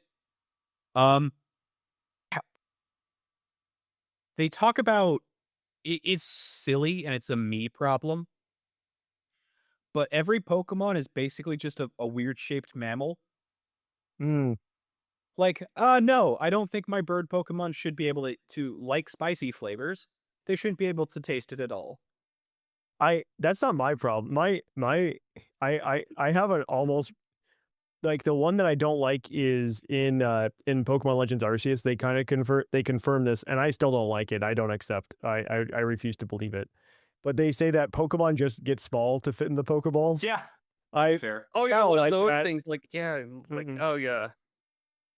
But I was also raised on also like the feel like- laser beam from the Pokeball, in the anime. Like energizing them and putting them in the Pokeball. I don't like that they just get small and just live in there. What? So that makes it even worse, honestly, for me, because then the Pokemon are just like living in this mechanical contraption. I like to imagine that they're going to like a mini PC with an environment that they like for themselves in the Pokeball. But I don't know. It's fine. It's fine. They can just get small, I guess, and be there. Yeah, but to Lynian's point, like also just as well as like when you see like fish Pokemon like Magikarp and stuff just being out, just flopping on the surface and just being okay. Yeah. I mean, No. as much as a Magikarp can be okay, but like, I mean, yeah, I don't disagree that. Yeah, that is just weird. That like, I understand why they do it, but yeah, that's something that's just like when you think about it, it's like, how are all these water types just vibing on the surface? Absolutely. Very weird. Not a big fan. Not a fan. Yeah. Yep. But yeah, that is our Yep. Poké opinion this week, I guess. And then one other one that I just yeah. came across in Pokopia. Apparently, Metagross is a gamer. Yeah, that one's weird. I don't. One habitat is Gamer's Paradise, where you have to have all the gamer sets. So now I'm imagining just Metagross just sitting at his PC with Yeah. all his energy drinks sprawled around. Drinking green Toros. Mm-hmm. All right. Well, this is going to be our Poké opinion, I think. If you have thoughts on what things you don't actually think are canon in Pokemon, let us know at puclpodcast@gmail.com or in the comments. Let us know in the comments, actually, like on whatever you're listening to us on Spotify, YouTube, whatever. We're on a lot of things with comments. You can leave us a comment. Let us know. With that, we're going to go ahead and kick it over to our mailbag. So let's move on over there.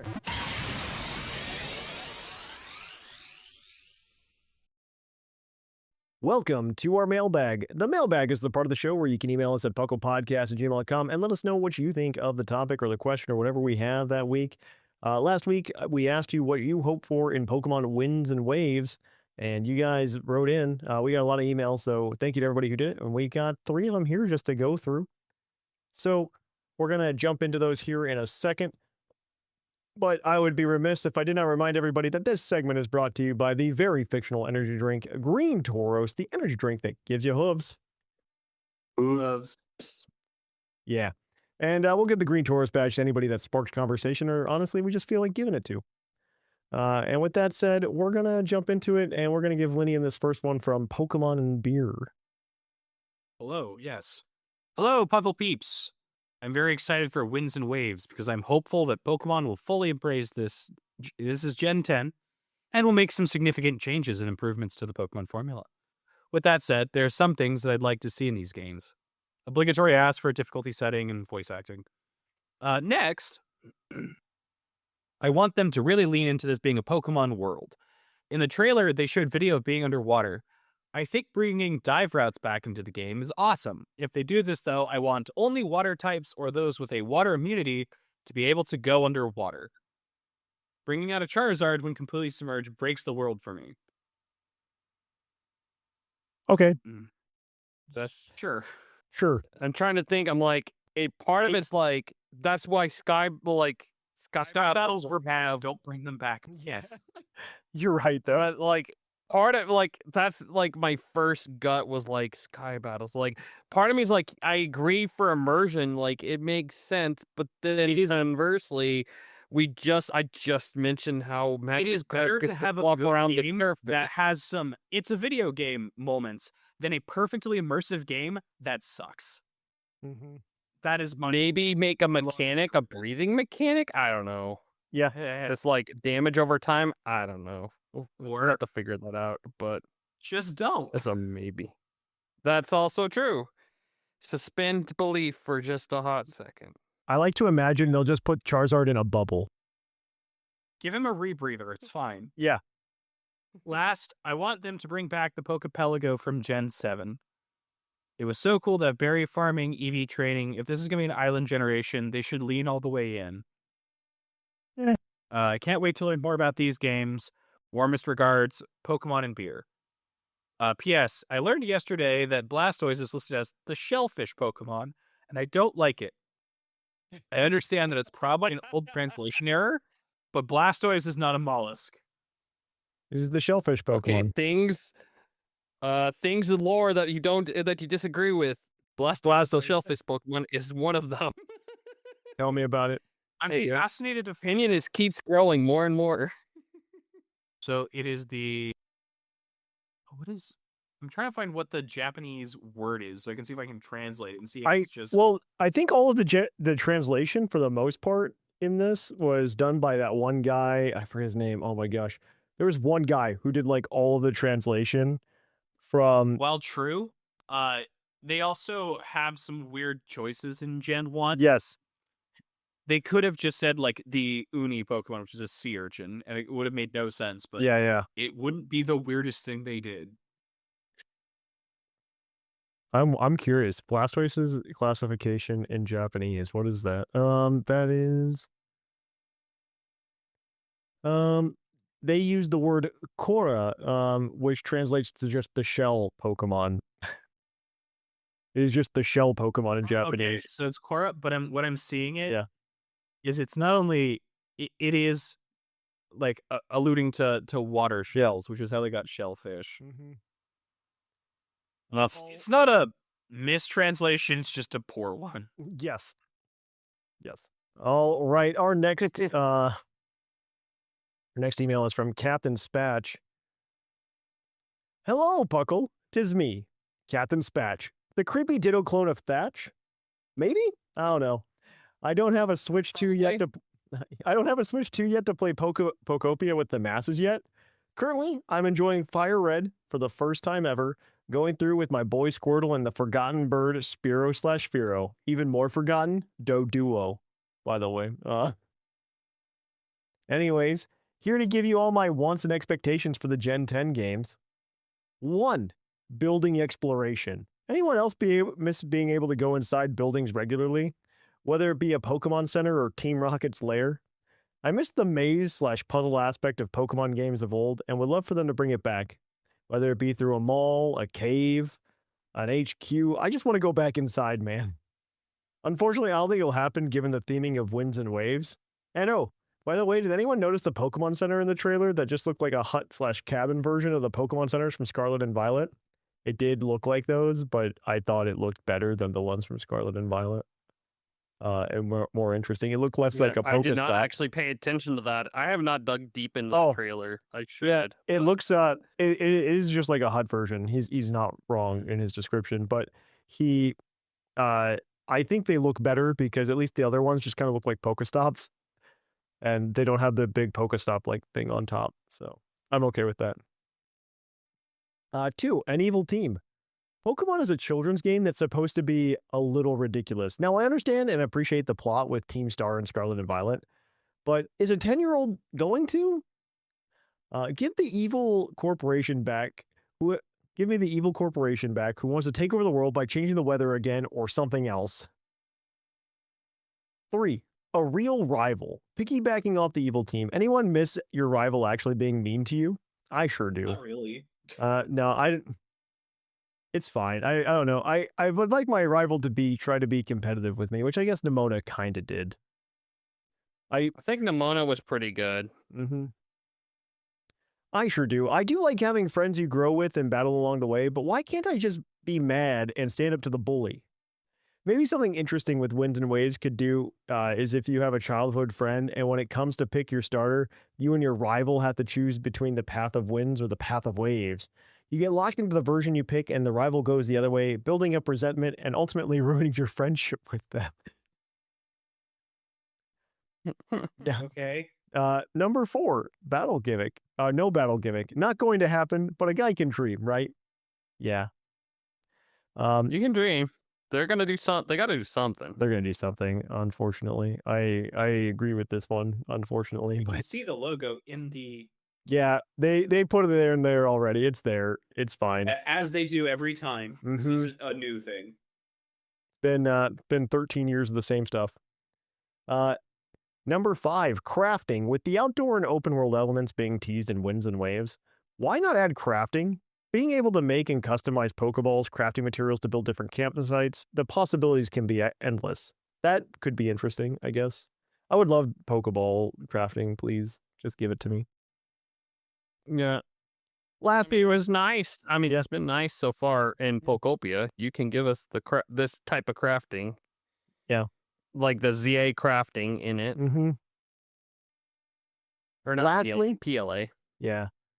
Lastly, as a bonus, and maybe more of a battle gimmick thing, with the release of ZA and the ability in the Blueberry Academy DLC of controlling/playing as your Pokemon, could Gen 10 add the special bonding mechanic where certain battles are just open combat where you are the Pokemon? I don't know if that's going to happen in the mainline game. I don't think that's going to happen. Nobody really wants that. Hope that's enough for you puckleheads to chew on. And also, last thing, I swear, no final stage grass Blaziken. Talk soon, Cascoons. Captain's Badge. I don't think we're gonna get grass Blaziken. I don't think that'll happen. Yeah, no, I don't think so. I'm trying to think of where he's going. I thought for a second he was like stay on the 4 legs, but that's our It's fire a type bird. puppy. It's a bird, so like Yeah, I was like, I forgot it's my little chicken nugget. yeah. All right, well, take us home with this last one from Gigasaurus Games. Oh, Shark. right. Hello, Puckle crew. As the coverage cycle for Pokemon Winds and Waves starts, it was really interesting hearing what y'all were hoping for in the new games. It was really nice hearing some optimism about Game Freak being able to deliver a good product. Because as an engineer that works with 2-decade-old code base, I'm actually afraid to know how much technical debt Pokemon has built up over the last 3 decades. In some ways, I wonder if part of the reason the last couple of games have been uninspiring from an engineering perspective is because they just couldn't train enough people in whatever esoteric design scheme that a code base has. There's no defense for anything that's just related, though. The biggest concern I have with what they might be able to do is differing final dungeons between the two versions. While I like the idea to present it in the show, at least in limited quantities, I still want to see most of the locations in both games. I'm worrying that their attempt would end up looking like the gems in Sword and Shield that were just reskins of the exact same puzzle mechanics. I would actually like to see different puzzles, maybe something like the Pacific Log curved and waved and platforming waves. I don't know how much platforming the skateboard scooters will allow, though. Hopefully a lot, because it looks like it's got fan blades. Hopefully it'd be really cool. I don't know. I hope it's neat. I don't know, though. I'm not going to hold my breath too much. As for your discussion about time-based events, I'm actually happy that they moved away from them. As someone who honestly has too many hobbies, I can't always make specific time to play Pokemon. I think the days of the week works as a kid, but as an adult, I just can't always know when I'll be free on a given day. So I'd prefer to be able to play the game on my own terms. In fact, I think dailies are bad in general for casual fans that don't play every day, which might be the main reason Game Freak moved away from it. This might also be why I'm just not inspired by Gen 2. Maybe it's supposed to be worse than Animal Crossing, but I don't have time to commit to make a game work that way. Actually, I kind of agree with that take, especially after playing Pokopia recently that has the real-time clock. Because when at first, for like the first few days, I was only able to play at night, and that locks you out of spawns. And as an adult, I appreciate the new clock in Pokemon where I get both day and night no matter when I play. Yeah, I think it's like but I do like the idea of like, oh, that there's some Pokemon that appear at night that makes sense and some that appear in day. But I also don't disagree that, yeah, we need to be able to have it so that you can access both at the same time, or at least, maybe not casually rare, but like At least on still it's reasonably achievable. But there's got to be some compromise between the two, because, yeah, I will say, I definitely played a lot of Pokopia at night, and it is very dark a lot of the times. So, yep. I think the one thing I would like to see from Winds and Waves that wasn't mentioned is better designed gym leaders. A lot of the gimmicks in the past haven't been especially well used by the gym leaders. Gen 6 didn't have the gym leaders with Megas. Gen 7, the Z moves were all single use. Gen 8, the Dynamax were always used on the last mon and couldn't set up for anything else. And Gen 9, it didn't really cover any weaknesses. Even if Pokemon is supposed to be a fairly easy game, I was like to see the gym leaders make better use of the gimmicks as onboarding to competitive Pokemon strategy, since Pokemon has moved towards encouraging more players to join by making entry easier and incorporating double battles for low game models. I'm also hoping for new fossil Pokemon, since I always think that they're really cool looking at and I love to see what they do with it. Thank you all for putting a great episode every week and help everyone have a good day. Games. Well, thank you. I hope there's new fossil. Somebody mentioned, it might have been Gigasaurus, that their number one thing that they wanted was just all the fossil Pokemon in one game again. Because every time they brought them back, they always leave like one out, which is super annoying. I I mean, as we're playing Pokopia right now, and you get two sets, but you kind of like we still haven't gotten at all the Dracofish line in any of the Gen I 9 know. games at all. Isn't that such a bummer? And that was one of the most popular Pokemon, especially. It's such a bummer. Yeah, I thought about Yes, Dracovish should be in everything, and I mean that because I like Dracovish and not because I have a whole bunch of Dracozolt merch on the shelf behind me. I genuinely think it would be really fun. I genuinely think it would be really fun if we got more fossils that are the other halves of the of like the Dracovish Arctozolt type deal. And but we don't get 100%. the Gen 8 parts. So they make new combinations. Oh god. I think that Or would be like you really get fun. one piece but not both, and that makes it. Yeah. Or maybe you get one set. You get one of the 4 for whatever reason. I just think it's Like, neat. yeah. I think there's something you could do there that would be interesting. Or maybe this is the game where you get both of them, but then we end up with like essentially 8 new fossil Pokemon. Almost. Yeah. I just think it's silly. I love that mechanic that they did in Gen 8. It was such an interesting, fresh take on fossil Pokemon. And I really, really appreciated it. But yeah. I'm biased, and I want to give the Green Taurus badge to Captain Spatch because he called himself my creepy Ditto clone. That's fair. I think that's strongly otherwise. I think that's what wins it this week. So Captain Spatch, you get it. There you go. So if you want to email us next week, you can over at puclpodcast@gmail.com and let us know what you think makes a good Pokemon spin-off game. What like Pokopia would just rock the world, but what makes it good, or what makes a good Pokemon spin-off game? Maybe you like Pokemon Snap or Pokemon Ranger better, or you like them better than Thatch did, and you wanna fight. It's like, how could they be better? How could they be better? More. So you could do that over at send that over puclpodcast@gmail.com. If you want to hang out with us throughout the week, though, the best way to do so is go over to our Discord server at pucldiscord.com. You can also hang out over on our social medias over at Twitter, Instagram, Blue Sky, and Facebook. Additionally, you can come to our streams on Wednesday nights at 7:30 p.m. Eastern, where we actually have been starting the stream now with a small discussion about the show. So if you have thoughts that you want to yell at Thatch about, you can come to the stream and we can talk more about the show, talk more about the topic, which is what makes a good Pokemon spin-off game, over on our streams over at youtube.com/puclpodcast and twitch.tv/thepuclpodcast, to your platform of your liking. And finally, if you want to help support the show, you can go over to our Patreon at patreon.com/puclpodcast. With that go, guys, I have been your host, Trainer Thatch. I've been Lynian. I've been Sharkfinnigan. And here in the Lavender Town Radio Tower, it's closing time.